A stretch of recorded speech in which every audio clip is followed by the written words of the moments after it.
আসসালামু আলাইকুম। আজ আমরা দাঁড়িয়ে আছি আমাদের প্রিয় উজানচর কংসনারায়ণ উচ্চ বিদ্যালয়ের আঙিনায়, যেখানে জন্ম নেয় ভবিষ্যতের আলোকিত মানুষ। এই বিদ্যালয়ের বেঞ্চে বসে একদিন একজন কিশোর স্বপ্ন দেখেছিল বড় হওয়ার। অনেক কষ্ট, সংগ্রাম আর পরিশ্রমের পথ পেরিয়ে আজ তিনি এই বিদ্যালয়ের বর্তমান প্রধান শিক্ষক। তার কণ্ঠে আজ আমরা শুনব সংগ্রাম, অধ্যবসায় আর আত্মবিশ্বাসের এক অনুপ্রেরণার ইতিহাস।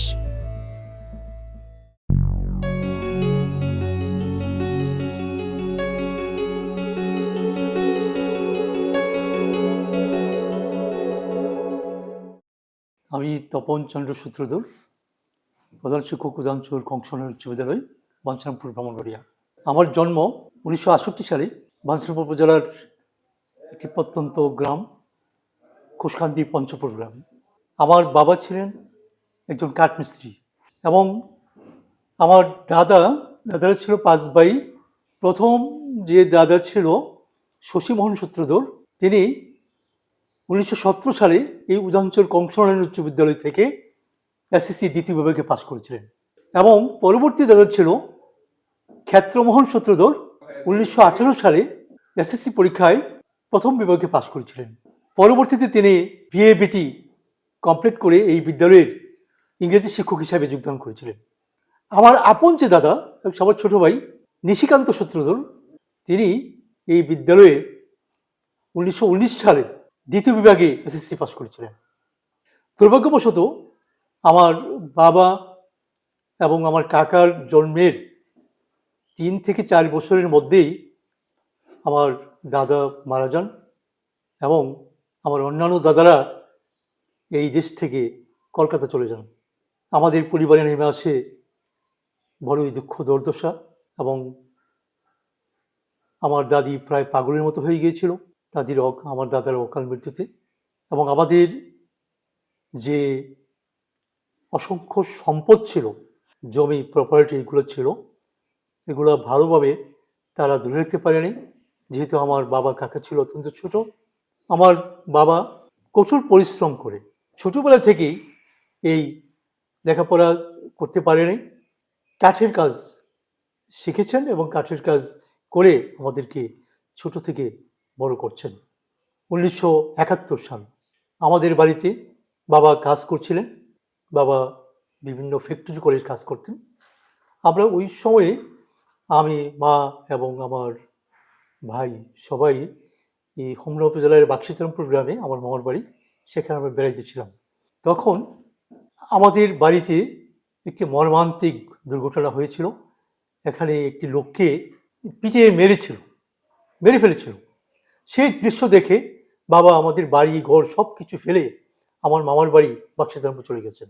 সেখান থেকে আমরা কখনো আর বাড়িতে ফিরে আসিনি। আমি জেনেছিলাম যে আমাদের অনেক ল্যান্ড প্রপার্টি ছিল এবং আমাদের 2টা বাড়ি ছিল। বর্তমান যে বাড়িতে আমরা বসবাস করি এই বাড়ি এবং পাশের ব্রিজের ওপরে একটা বাড়ি ছিল। সেখানে এই বাড়িঘর সব কিছু ফেলে বাবা চলে আসলেন বাক্সিতরামপুর।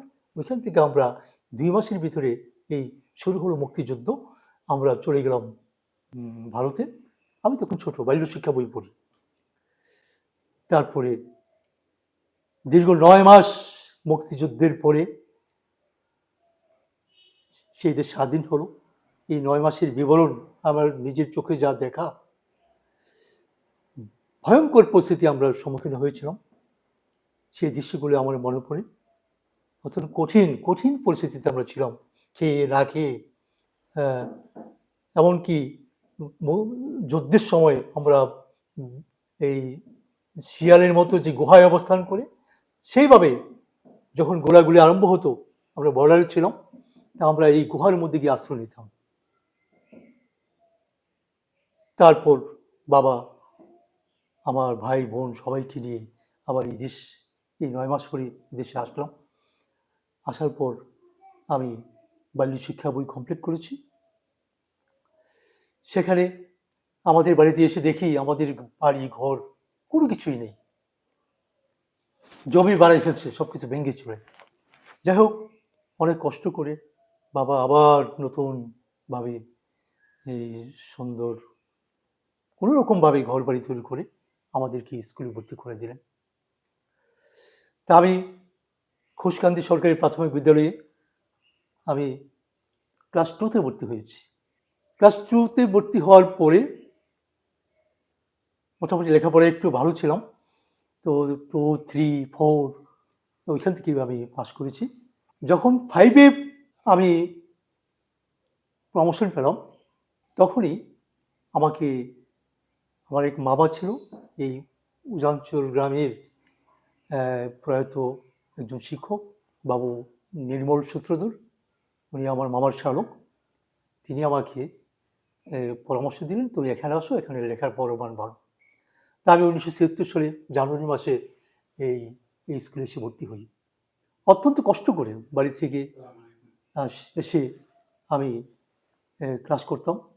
বর্তমানে যে যোগাযোগ ব্যবস্থা, যানবাহন, রিক্সা, অটোরিক্সা, সিএনজি, তখনকার সময় এগুলো কোনো কিছু ছিল না। বাড়ি থেকে পায়ে হেঁটে আমি এই বিদ্যালয়ে এসে ষষ্ঠ শ্রেণীতে ক্লাস করতাম। এখানে বলে রাখা প্রয়োজন যে আগেকার দিনে প্রায় বন্যা হতো, প্রত্যেক বছর বন্যা হতো। বন্যায় আমাদের বাড়ি ঘর সব কানায় কানায় পূর্ণ হয়ে যেত। তখন এই বন্যার সময় আমি এবং আমার আরও কয়েকজন বন্ধুবান্ধব ছিল, তারা এই নৌকা দিয়ে এখানে আসতো। তো আমরাও একসাথে এখানে নৌকা দিয়ে শেখেরগান্ধী প্রাথমিক বিদ্যালয়ের পাশে এই একটি গাছের সাথে তালা মেরে নৌকা রেখে পায়ে হেঁটে এই বিদ্যালয়ে আসতাম। মাঝে মাঝে নৌকা চালিয়ে এই উজানচর ঘাটে পর্যন্ত নৌকা রেখে আমরা আসতাম। অত্যন্ত কষ্ট হতো।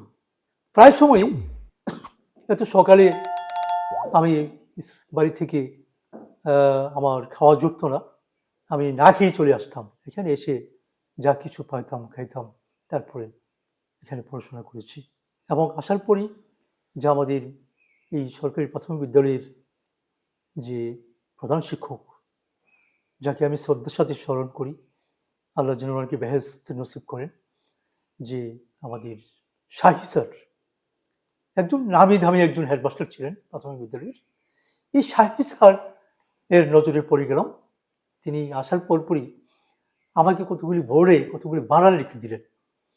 সেই বানানগুলি একটু কঠিন ছিল, যেহেতু আমি বাল্য শিক্ষা ভালো করে পড়েছি, তো সেই বানানগুলি আমি একমাত্র পেরেছিলাম, আমার বন্ধু বান্ধব অনেকে কিছু পারেনি। তো যাই হোক, স্যার আমার মাথায় হাত বুলিয়ে বলেছিল যে তুমি ভালো করবে।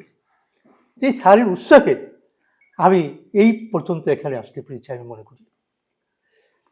তারপর এখান থেকে আমি প্রথম বিভাগে সমাপনী পরীক্ষা পাশ করেছি, 5ম শ্রেণীর সমাপনী পরীক্ষা। তারপরে ভর্তি হলাম এখানে উজানচর কংসনারায়ণ উচ্চ বিদ্যালয়ে। তো এখানে আমাদের স্যারদের মধ্যে তখন ছিলেন, হেডমাস্টার ছিলেন এম.এ. আওয়াল শেখ, বাহেরচর বাড়ি, একজন সুন্দর ব্যক্তিত্ববান একজন মানুষ ছিলেন। এবং আরও আমার স্যারদের যাদের কথা আমি শ্রদ্ধার সাথে স্মরণ করছি, আব্দুল রাজ্জাক খান অত্যন্ত আমার প্রিয় ব্যক্তিত্ব ছিল, প্রধান শিক্ষক ছিলেন। এর পরবর্তীতে মজদি কাদি স্যার, আরশাদ মিয়া স্যার এবং আব্দুল হাই স্যার, বাবু হরিপদ সরকার অত্যন্ত মেধাবী একজন শিক্ষক ছিলেন। স্যার অঙ্ক ক্লাসে করালে কোনো শিক্ষার্থী নাই যে সে অঙ্কটা বোঝে নাই। এবং সবচেয়ে ওনার যে দিকগুলো ভালো ছিল, সাথে সাথে তিনি আমাদের বিষয়ভিত্তিক জ্ঞান দেওয়ার পাশাপাশি তিনি নৈতিক শিক্ষা এর প্রতি বিশেষ জোর দিতেন। সেই জন্য আমি স্যারকে শ্রদ্ধা করে স্মরণ করছি। আরও অনেক স্যারের কথা মনে পড়ে, যে আমাদের স্বর্গীয় নিতাইচন্দ্র সাহা, তিনি অত্যন্ত এই বিদ্যালয়ের জন্য একজন আন্তরিক একজন মানুষ ছিলেন।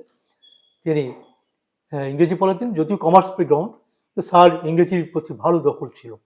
আমি স্যারের কাছে অনেক আমি ইংরেজি শিখেছি। স্যারকে আমি শ্রদ্ধা করে স্মরণ করছি। আরও অনেক স্যার ছিলেন। তারপর এই স্কুল থেকে আমি ষষ্ঠ, সপ্তম, অষ্টম নবম শ্রেণীতে যখন উঠি তখন আমার আহ, একটি টার্নিং পয়েন্ট এখানে ছিল যে আমি বরাবরই গণিতে দুর্বল ছিলাম। গণিতে বিশেষ করে বীজগণিত আমি পারতামই না, সূত্রগুলি অ্যাপ্লাই করতে পারতাম না, জ্যামিতি তো আরোই না। প্রয়াত রাজ্জাক স্যার আমাকে বলেছিল, তুমি যেহেতু গণিতে দুর্বল, অন্যান্য সাবজেক্টগুলি তুমি যেহেতু ভালো, তুমি সায়েন্স নিও না, তুমি আর্টস গ্রুপ নিয়ে ভর্তি হও, তুমি ভালো রেজাল্ট করতে পারবে। যেহেতু তুমি লিটারেচার সাবজেক্টগুলিতে অত্যন্ত ভালো, তুমি আর্টস গ্রুপ পড়ো, তাহলে তুমি ভালো করতে পারবে। আমি বললাম যে আমার বন্ধু বান্ধব সবাই এখানে সায়েন্স পড়বে, আমি আর্টস পড়ি কি করে। হুম তো স্যার বললো যে না, তোমাকে সায়েন্স আমি আমি দেবো না। হ্যাঁ, রাজা স্যার কিন্তু অত্যন্ত মেধাবী একজন শিক্ষক ছিলেন। স্যারের যে লেখাগুলো এখনো আমার মনে পড়ে, এবং আমার সার্টিফিকেটের যে এই প্রশংসাপত্র লেখাগুলো স্যারের হাতে আমি প্রায়ই মাঝে মাঝে দেখি। স্যারের লেখাগুলো এত সুন্দর। স্যারের ছেলে যে আলী আকবর রফিক, আলী আশরাফ, ওরা আমার ক্লাসমেট, এবং ওরা খুবই ভালো মানুষ। তো ওরা সবাই সায়েন্স পড়বে, আমি পড়বো আর্টস গ্রুপ। তখন আমার মনের মধ্যে একটু জেদ কাজ করলো, কিন্তু স্যার তো দিচ্ছে না। স্যার আমি তো সায়েন্সের বই কিনে ফেলেছি। তখন স্যার বললো যে তুমি অসুবিধা নেই, সায়েন্সের বইগুলো আমাদের রফিককে দিয়ে দাও, তোমার জন্য একটা আর্টস গ্রুপের বই দিয়ে দিব। স্যার নাসরবান্দা আমাকে আর্টস পড়াবে। পরিশেষে যেমনি হোক স্যারের কাছে আমি প্রতিজ্ঞাবদ্ধ হয়ে, স্যার আমি ভালো করে পড়বো, আমাকে সায়েন্স গ্রুপ দেন। আমি সায়েন্স গ্রুপ নিয়েছি, এবং শর্ত যদি আমি গণিতগুলোতে খারাপ রেজাল্ট করি তাহলে আমার আর্টস গ্রুপ নিয়ে লাইনে ভর্তি হতো। আমি পরবর্তী যে পরীক্ষাগুলোতে আমি গণিতে ভালো নম্বর পেয়েছিলাম, এবং বোর্ড পরীক্ষায় 96 আমি 2টি গণিতে পেয়েছিলাম। এটা অত্যন্ত গর্ববোধ করি, যেখানে আমাকে সায়েন্স দিচ্ছিলাম স্যারে, যে আমি গণিতে অত্যন্ত দুর্বল ছিলাম, যে এই গণিত সাবজেক্টটি আমার সাধনার ফলে, আমার চেষ্টার ফলে অন্যান্য বিষয়ের চেয়ে সবচেয়ে বেশি দক্ষতা অর্জন করেছি আমি গণিতে, এবং পরিশেষে আমি গণিতের টিচার হয়েছি। এটা আমার থেকে খুবই একটা প্রাউড মনে হয়। এবং আমি এই বিদ্যালয়ে একটা গণিত গবেষণাগার তৈরি করেছি, যে গবেষণাগার দেখার জন্য এই উপজেলার বিভিন্ন স্কুল থেকে, এমনকি জেলা থেকেও এখানে লোক এসেছিল এখানে গণিত গবেষণাগার দেখার জন্য। 10টি বৎসর এখানে পার হয়ে গেল। আমার পারিবারিক অবস্থা ভালো ছিল না। আমার বাবাকে প্রায়ই আমাদের গ্রামের মানুষ বলতো যে তোমার ছেলেকে পড়ায় কি হবে, তোমার সাথে কাজ করাও, যে দেখবে যে প্রতিদিন হাজিরা হিসাবে অনেক টাকা আসবে, আর সে লেখাপড়া করে কি করবে। তো আমার বাবা বলতেন যে না, আমার একটা ছেলেকে আমি লেখাপড়া করতে পারিনি, আবার এই ছেলেটাকে আমি লেখাপড়া করবো। হ্যাঁ, কি হয় না হয় সেটা পরে দেখা যাবে। যাক, আমার বাবা আজকে পৃথিবীতে নেই, যে বাবা বলছিল যে তুমিও ভালো করবে, হ্যাঁ, মানুষের কথায় কান দিও না। তো আগে তো অনেক সময় প্রত্যেক বছরই বন্যা হতো। তো আমি ছিলাম এই বিদ্যালয়ের এই সর্বশেষ শিক্ষার্থী, যে আমি যখন 10-এ পড়ি তখন কোনো শিক্ষার্থী এই স্কুলে পড়তো না, কারণ আমাদের বাড়ি থেকে এই পঞ্চপুর থেকে বাঞ্ছারামপুর সড়ক আছে, এবং খুব সহজে যাওয়া যায়। আর এখান থেকে নৌপথ ছাড়া কোনো, বর্ষাকালে নৌপথ ছাড়া আর কোনো ওয়ে ছিল না আসার। তা আমি ওইখান থেকে প্রায় 5 কিলোমিটার দূরত্ব আমাদের পঞ্চপুর থেকে উদাঞ্চল, এই দূরত্ব অর্ধেক অংশই এখানে নৌকা বেয়ে আমার আসতে হতো। বর্ষাকালে নৌকাটা রেখে গাছের সাথে তালা মেরে আসতে হতো। একদিন নৌকা নিয়ে আসতাম, আসার পরে আমি যখন ছুটি হলো বিকাল 5টার সময় গেলাম, গিয়ে দেখি আমার নৌকা নাই। হ্যাঁ, তালা টালা সব ঠিকই আছে। তারপরে অনেক ভালোভাবে দেখার পর দেখেছি নৌকা দিয়ে ডুবে আছে, কে জানি নিচের তলা এই লগি দিয়ে তলা ফেলে দিয়েছে, যার ফলে পানি ঢুকে এটা পানির নিচে চলে গেছে। আমি একটু কষ্ট করে এটা তুললাম, তোলার পরে পাশের বাড়ি থেকে একটা হাতুড়ি এনে তার কাটা মেরে আবার নিচে মানে কাঠটা লাগিয়ে আবার নৌকা বেয়ে আমি বাড়িতে আসলাম। এইভাবে কষ্ট করে জীবন আমাদের চলতো। তো একটি কথা মনে রাখা প্রয়োজন যে আজকের যুগের ছেলেমেয়েরা একটু হাঁটার সুযোগ তারা গ্রহণ করে না। তারা এই, আমি দেখি যে 2 মিনিট হাঁটবে, সেটা হাঁটে না, ওই অটো রিক্সায় চলে চলে যায়। এইভাবে আমি আমার এই বর্ষাকালের শিক্ষা জীবন আমি পার করেছি, কারণ আমার সাথে কোনো আর শিক্ষার্থী ছিল না। আরেকটি কথা মনে পড়ে যে আজকের যে ছেলেমেয়েরা বাবা মা যদি কোনো একটি সওদাই বাজার থেকে আনতে বলে, আমি পারবো না বলে, আর ভারী কিছু হলে তো একবারই না। আমার মনে আছে স্পষ্ট, আমি যখন ক্লাস 10-এর শিক্ষার্থী, আমার বাবা যেহেতু কাঠের কাজ করতেন, তিনি এই উদয়নচর হাই স্কুলের মাছ বাজারের পাশে একটি সুন্দরী কাঠের সমিল ছিল। এই সমিলে প্রায় 40-45 কেজি ওজনের একটি সুন্দরী কাঠের একটি ফালি ছিল। বাবা কিনে দিয়ে রেখে গেছে, আমাকে বলেছিল যে বাবা তুমি যদি পারো এটা আগামী দিন এটা মাথায় করে নিয়ে আসবা। আমি বাড়ি থেকে একটি গামছা নিয়ে আসলাম। সেই গামছা এনে ভালো করে পাগড়ি বানিয়ে মাথায় দিলাম। তারপরে আমার 2 বন্ধুকে বললাম যে তোমরা আমার মাথায় উঠে দাও। তা আমি মাথায় করে, এটা সুদিনের ব্যাপার, বর্ষাকাল নয়, তা আমি প্রায় এই 40-45 মিনিট পর আমি আমার বাড়িতে এটা মাথায় করে নিয়ে আমি রেখেছিলাম, যে আমার বাবা বলেছে আমি নিয়ে রেখেছিলাম। এখানে কোনো প্রেস্টিজের কোনো কারণ নেই। আমি বর্তমান যুগের শিক্ষার্থীদেরকে বলতে চাই যে বাবারা, তোমরা বাবা মা যদি কোনো আদেশ করেন তার কথাটা তোমরা মেনে চলবা। যে আজকে আমি কিন্তু সেটা মনে করি না যে একটা বাবা আমাকে একটা 40-45 কেজি ওজনের একটা ফাইল দিয়েছে এটা বাসায় নিয়ে যাওয়ার জন্য। আজকে কোনো শিক্ষার্থীকে যদি বলা হয় তারা ডিরেক্ট বলবে যে না আমি পারবো না। হ্যাঁ, যাক, আমি আজকে যাদের পারিবারিক অসচ্ছলতা আছে, যাদের পরিবারের আর্থিক সংকটের কারণে আপনার সন্তানকে পড়াতে পারছেন না, মানুষের কথায় আপনারা কান দিবেন না। শিক্ষা হলো এমন প্রদীপের আলো, এই প্রদীপ থেকে যদি লক্ষ প্রদীপ জ্বালো তবুও নিভে যাবে না ওই প্রদীপের আলো। আপনারই সন্তান একদিন এই শিক্ষার আলোয় আলোকিত হয়ে অনেক কিছু করতে পারবে। আমি এখান থেকে ভালো নম্বর পেয়ে আমি এসএসসি পাস করেছি। তারপর শুরু হলো, বাবার মনে একটা উৎসাহ লেগেছে যে আপনার ছেলে তো ভালো রেজাল্ট করছে, তাকে ভালো কলেজে ভর্তি করান। আরেকটি কথা আমি বলতে ভুলে গিয়েছি যে আমরা যখন স্কুলে লেখাপড়া করতাম, আমাদের কোনো শিক্ষার্থী প্যান্ট পরে আসতো না, সবাই লুঙ্গি পরে আসতো এবং পায়ে কোনো জুতা ছিল না। ইভেন আমার এক টিচার ইংলিশ পড়তে আসছিলেন, হ্যাঁ, তিনি প্যান্ট পরে আসছেন ঠিকই, কিন্তু পায়ে ছিল না জুতা। এই দৃশ্যগুলি আমার কীভাবে মনে হচ্ছে এইভাবে তিনি wise man of the old একটি প্রোজ পড়েছিলেন ইংরেজি। তো সেখানে এই ফিলোসফার সক্রেটিসের কথা তিনি পড়াচ্ছিলেন। তো তিনি কথা প্রসঙ্গে বলেছিলেন যে আমাকে তোমরা আজকে আমাকে সক্রেটিসের একজন বক্তা মনে করতে পারো। সক্রেটিস জীবনে কোনো জুতা পরতেন না, যা আমিও আজকে আমার পায়ে কোনো জুতা নেই। এই কথাটা বলাতে এই স্যারের পায়ের দিকে আমরা সবাই তাকালাম, স্যারের পায়ে জুতা নেই। আজকের যে আমরা ছেলেমেয়েরা যে 1 থেকে কোনো ছেলেমেয়ে জুতা ছাড়া স্কুলে যায় না। হ্যাঁ, আসলে একজন জুতা কিনে দিবে সেই ফেসিলিটিও আমাদের পরিবারে তেমন একটা ছিল না। হ্যাঁ, তারপর বাবা আমাকে বললো একটু ভালো কলেজে ভর্তি হও।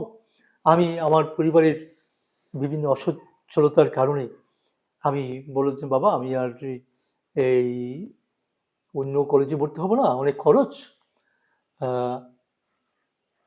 আমি বাদশাহপুর কলেজে ভর্তি হব, যে বাড়ি থেকে যেতে পারবো। তো তখন বাদশাহপুর কলেজে এই লুঙ্গি পরে এই পায়ে জুতা নাই এইভাবে গিয়ে ভর্তি হল। বাড়ি থেকে যাই, আসি, তারপরে ওই তৎকালীন সময়ে 1982 সালে পাশ করছি, 82 ভর্তি হয়েছি। তো সেখানে ছিল না কোনো মানে ইংলিশ টিচার, সেখানে ছিল না কোনো কেমিস্ট্রি টিচার। এই টিচার ছাড়াও আমরা বিভিন্ন বন্ধুবান্ধব মিলে সাজেশন, গাইড এগুলো দেখে দেখে নিজেরা পড়াশোনা করে আমরা সেখান থেকে পাশ করে আসছি। এটা 1984 সালে। আমি 1984 সালে পাশ করেছি। আমার রোল নম্বর ছিল 84। এটা সবচেয়ে মনে রাখার বিষয়। ও আরেকটি কথা আমি এসএসসি লেভেলের কথা বলে গেছি, যে আমি এই স্কুলের সেকেন্ড বয়স ছাত্র ছিলাম। সেখানে মজলে কাদের স্যারের ছেলে, যে তিনি এখন ইস্ট ওয়েস্ট ইউনিভার্সিটির প্রফেসর গণিতের, সে খুব ভালো একজন ট্যালেন্ট একজন শিক্ষার্থী ছিল, জাপান থেকে পিএইচডি করা। তো তার রোল নম্বর ছিল 1। তো সেই হিসাবে এসএসসি পরীক্ষা যখন আমরা পরীক্ষা দিই, সেখানে সে এই ফার্স্ট বেঞ্চে বসার কথা ফর্ম ফিল আপ করার সময়। তো স্যার এসে আমাকে বললো যে তুমি ফার্স্ট বেঞ্চে বসো, যে আমি আইয়ুবকে, ডক্টর ফজলুল করিম আইয়ুব, তাকে আমি দ্বিতীয় বেঞ্চে দিই, তোমার কোনো আপত্তি আছে? আমি কি, না স্যার, আপনি যেমন ভালো মনে করেন সেটাই দেন। সে আইয়ুব আমার পেছনে, আমি ফার্স্ট বেঞ্চে। বাদশাহপুর এখন সরকারি স্কুল, এই স্কুলে আমরা পরীক্ষা দিয়েছি। এই হলো স্কুলের জীবনের স্মৃতিটা। এরপরে কলেজে যখন আমি পরীক্ষা দিব, সেখানে উপজেলা প্রশাসন তখন, তো সেখানে একটি দুর্ঘটনা ঘটেছিল, যাকে ইউনূস স্যার ছিল, ইউনূস স্যারকে এক ছেলে আক্রমণ করেছিল, বা ইট দিয়া বা কিদের ঢিল মেরেছিল। তো সেখানে ইউনূস স্যার তখন কঠোর নিয়মে এখানে পরীক্ষা নিয়েছিল, প্রায় শতাধিকের উপরে এক্সপেল করেছিল। তো আমরা সবেমাত্র প্রায় 29 জন শিক্ষার্থী আমরা ইন্টারমিডিয়েট পাস করেছিলাম, কিন্তু আমি ফার্স্ট ডিভিশন পাইনি, কারণ এখানে প্র্যাকটিক্যালের প্রতি আমরা জোর দেইনি। যে বিশেষ করে গ্রামের যে কলেজগুলি আছে, সেখানে প্র্যাকটিক্যালের প্রতি জোর দেয়নি। কিন্তু আমরা স্কুলের লেভেলের মতো মনে করেছিলাম যে স্কুলে যেহেতু প্র্যাকটিক্যাল আমরা করিনি, আমরা 25-এর মধ্যে 25 পেয়েছি, কলেজের মতো এমনই হবে। তো কিন্তু কলেজের চিত্র ছিল ভিন্ন রকম। আমার সকল সাবজেক্ট মোটামুটি ভালো রেজাল্ট ছিল, কিন্তু প্র্যাকটিক্যালগুলোতে এক্সটার্নাল এসেছিল অনেক দূরের কলেজ থেকে, তারা আমাদেরকে চিনত না, আমাদেরকে নম্বর কমাই দিয়েছিল, প্রায় 9-10 কোনো রকম একটা 5 নম্বর দিয়েছিল, যার ফলে আমার এই ফার্স্ট ডিভিশন ছুটে গেল কয়েক নম্বরের জন্য। বাবা বলল যে তুমি ঢাকা পড়বা।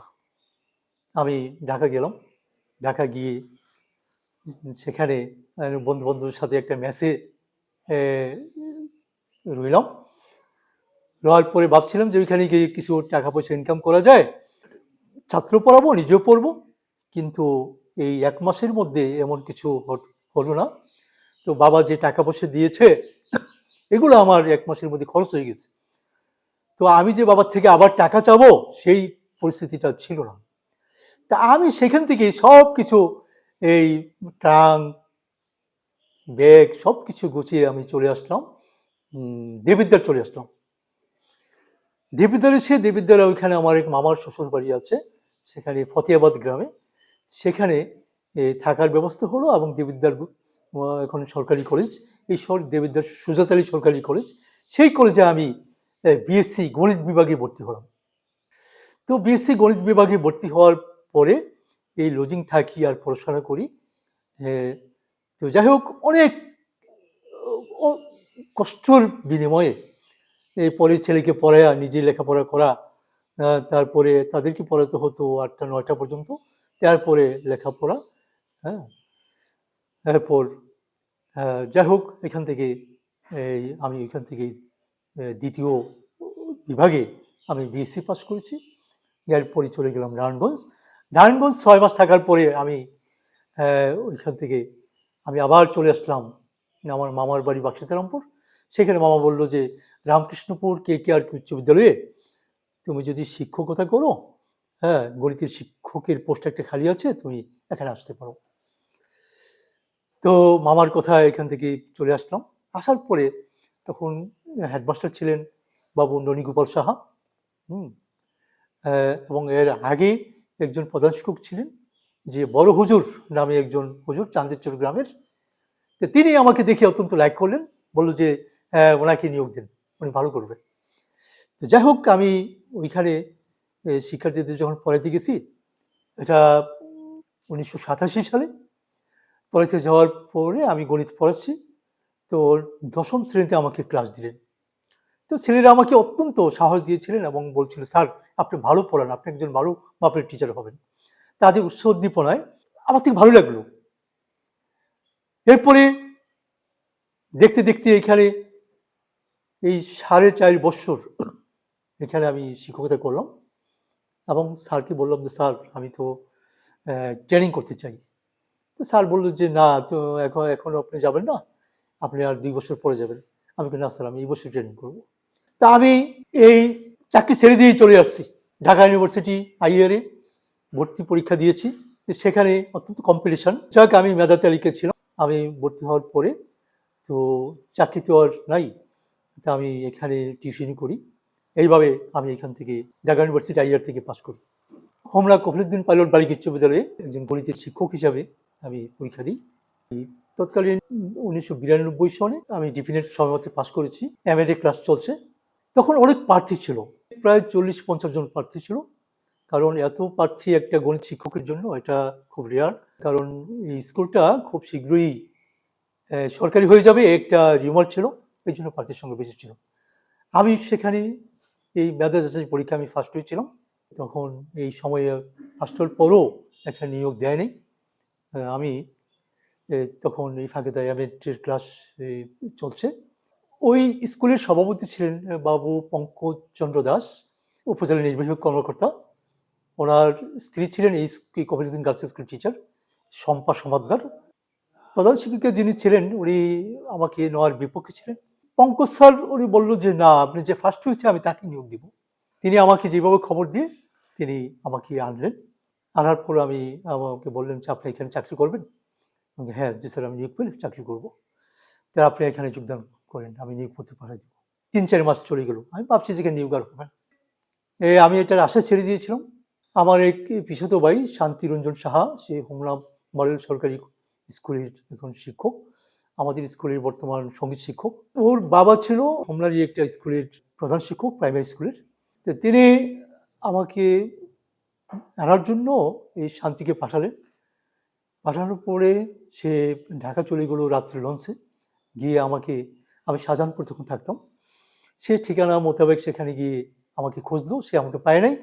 তারপরে ওইখান থেকে ঠিকানা নিয়ে আরেক ঠিকানায় এই শাহজাহানপুর, উত্তর শাহজাহানপুরে আরেক বাসায় সে আমাকে সকালে এসে হাজির, যে বললো যে ভাই আপনি চলে আসেন, স্কুল সরকারি হয়ে যাবে 6 মাসের মধ্যে। আমি সব কিছু ফেলে দিয়ে আমি চলে আসছি, আমি এখানে যোগদান করি। আমি 93 1 সেপ্টেম্বর এই হোমরা কফিলুদ্দিন পাইলট বালিকা উচ্চ বিদ্যালয়ে যোগদান করি। এই ফাঁকে ফাঁকে গিয়ে এমএডের ক্লাসটা করার পরে আমি এখান থেকে এমএড ডিগ্রি অর্জন করি। দীর্ঘ 22 বছর পর আমি ওই স্কুল ত্যাগ করি। অনেক স্মৃতি বিজড়িত, অনেক শিক্ষার্থী বের হয়েছে, ডাক্তার, ইঞ্জিনিয়ার, হ্যাঁ, তারপরে প্রশাসন ক্যাডারে, এছাড়া বিভিন্ন পররাষ্ট্র সচিব, অনেক কিছু হয়েছেন। এটা আমার জীবনের সবচেয়ে একটা শ্রেষ্ঠ সময় আমি কাটিয়েছি হোমরা কফিলুদ্দিন পাইলট বালিকা উচ্চ বিদ্যালয়ে। তারপরে এখান থেকে আমি উজাঞ্চল কংসনের উচ্চ বিদ্যালয়ে 2015 সালের 1 সেপ্টেম্বর প্রধান শিক্ষক হিসাবে আমি নিয়োগ পাই। এখানে এসে আমি চিন্তা করলাম যে আমার তো সব ডিগ্রি হলো, এবার আমার তো জেনারেল মাস্টার্স আমার দরকার।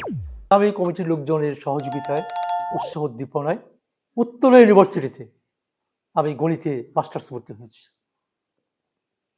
এই বয়সে লেখাপড়া যে কত কঠিন, এটা যিনি এই লেখাপড়ার কোর্সটা করে তিনি বুঝতে পারেন যে এই বৃদ্ধ বয়সে লেখাপড়া করা কত কত কত, আবার গণিতের মতো। আমি হোমরা কফিলুদ্দিন পাইলট বালিকা উচ্চ বিদ্যালয়ে থাকার সময় আমি এই গণিতে মাস্টার্স করার জন্য আমি 4 বার ভর্তি হয়েছি। কুমিল্লা ভিক্টোরিয়া কলেজে, ঢাকা কলেজে, কবির কলেজে এবং উত্তর ইউনিভার্সিটিতে। কিন্তু আমার পক্ষে এই মাস্টার্স করা সম্ভব হয়নি। আমি এখানে এসে সকলের অসীম আগ্রহ এবং স্রষ্টার অসীম কৃপায় আমি মাস্টার্স গণিতে আমি ফার্স্ট ক্লাস পেয়েছি এবং এটা আমার জন্য অত্যন্ত একটা গর্বের বিষয়। যে মানুষের অদম্য ইচ্ছা থাকলে বয়স কোনো বিষয় নয়। হ্যাঁ, চেষ্টার মাধ্যমে যে কোনো কিছু অর্জন করা যায়। এখানে কষ্ট করি আমরা লেখাপড়া করেছি, প্রায় সময়ই যা বাড়ি থেকে খেয়ে আসতে পারি না। কষ্টের কাহিনী বলতে গেলে অনেকেই বলতে হয়।